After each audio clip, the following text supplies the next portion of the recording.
Sim, eu sou o professor Bairros e no tutorial de hoje nós vamos ver.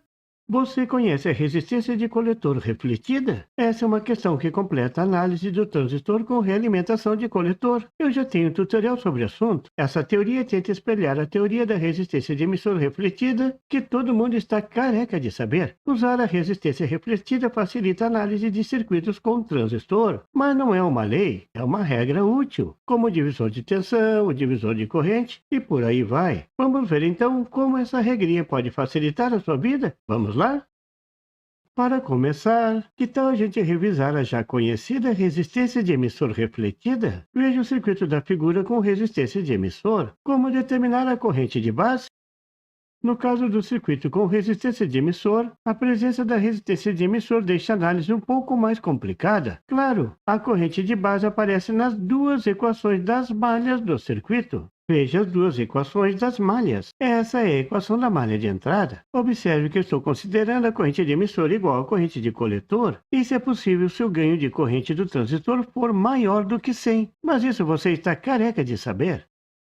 E essa é a equação da malha de saída. A corrente de base aparece nas duas, e você terá que resolver esse sistema de equação para determinar a corrente de base. Não é complicado, mas se dá para fazer mais fácil, por que não fazer? Mas se você resolver o sistema de equações, vai chegar no resultado da figura para a corrente de base, onde a corrente de base é a função da tensão de alimentação, da queda de tensão na junção base-emissor e da soma de duas resistências, a própria resistência de base mais a resistência de emissor multiplicada pelo ganho beta mais 1.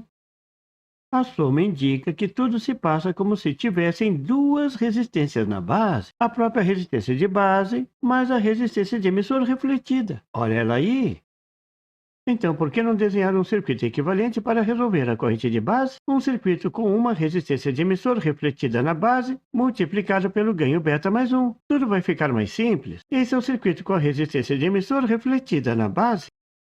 Mas quando você deve usar a resistência de base refletida?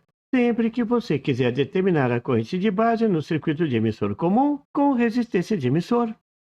Mas veja esse outro circuito. Nesse circuito da figura, a resistência de base está ligada no coletor. Esse é o circuito com realimentação de coletor.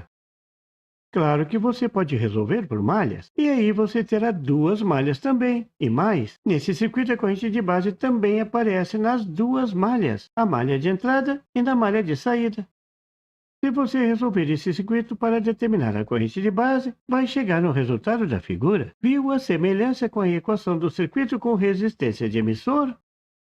Veja, no denominador tem a soma da resistência de base mais a resistência de coletor multiplicado pelo beta mais 1. Tudo se passa como se na base tivesse a resistência de base original mais uma resistência de coletor refletida. Esse é o pulo do gato. Então, para determinar a corrente de base no circuito com realimentação de coletor, você pode desenhar o circuito equivalente da figura só com uma malha na entrada, mas com a resistência de base original, mais a resistência de coletor refletida, tudo ligado direto na alimentação. Ficou ou não ficou mais fácil? Vamos concluir com um exemplo. Tem que ter prática. O circuito da figura é um pré-amplificador, mas estamos interessados somente na análise em corrente contínua, a polarização. Então não leve em conta os capacitores e determine a corrente de base no circuito da figura. Considere o ganho beta igual a 300. Parece complicado? É só refletir a resistência de coletor para a base. Veja como fica. É só multiplicar a resistência de coletor de 1,2 kΩ pelo ganho beta do transistor, que tem um valor de 300. Isso dá uma resistência de 361 kΩ. Agora é só redesenhar o circuito colocando em série com a resistência de base, a resistência de coletor refletida e o melhor de tudo, essas resistências vão direto na alimentação. Agora ficou muito fácil, não é mesmo? Então vamos lá resolver. Primeiro é só somar as resistências.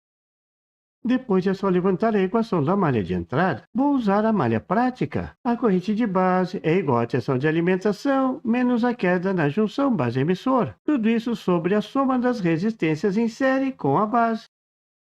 Substituindo os valores e calculando dá um valor de 0,012 mA, uma corrente bem baixinha. A partir dessa corrente você consegue calcular facilmente a corrente de coletor, a queda de tensão na resistência de coletor e por aí vai. Mas nesse exemplo eu só queria a corrente de base mesmo, então tá feito.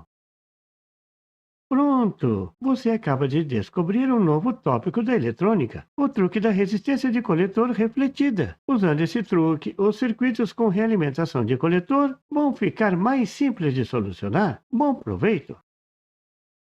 E por favor, se você não é inscrito, se inscreva e marque o sininho para receber as notificações do canal. E não esqueça de deixar aquele like e compartilhar para dar uma força ao canal do Professor Bairros. E não tem site? Tem sim! É www.bairrospd.com. Lá você encontra o PDF e tutoriais sobre esse e outros assuntos da eletrônica. E fique atento ao canal do Professor Bairros para mais tutoriais sobre eletrônica. Até lá!